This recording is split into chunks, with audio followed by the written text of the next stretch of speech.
It's hard to have a conversation about social media now without talking about TikTok.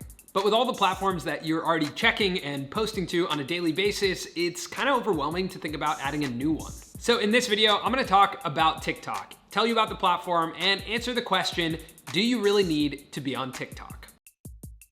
So first, let's go over what the platform is used for. TikTok is made up of short-form mobile vertical videos that last anywhere from 15 to 60 seconds. The app opens up to full-screen video and just immediately starts playing content. And now this is not necessarily just the content that you're following. The algorithm learns the type of videos that you like to watch, and it'll feed you this on your For You page, which is the page that the app opens up to.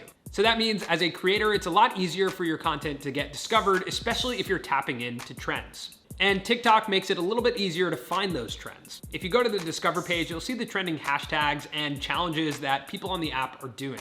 And the app makes it really easy for you to click into one of those challenges and replicate it for yourself. As I'm sure you've seen, the platform is pretty audio driven. It's a lot of dancing, a lot of music, a lot of lip syncing, but some of the most viral content on the platform is based on visual storytelling, content that's visually interesting without any audio on. The app is also a pretty sophisticated editing tool. You can add music, you can edit your video, you can add effects, and you can also add filters. So with all that combined, it makes it a lot easier to just use your phone to create the content. Now, because it's so easy to make the content on the app, you're starting to see TikToks show up on other social media platforms like Instagram and Twitter. So now let's talk about the audience. The audience for TikTok is definitely younger than the other platforms. It's made up mostly of Gen Z and young millennials. So if that's the audience that you're trying to target, it probably makes sense to start thinking about what type of content you want to create on TikTok.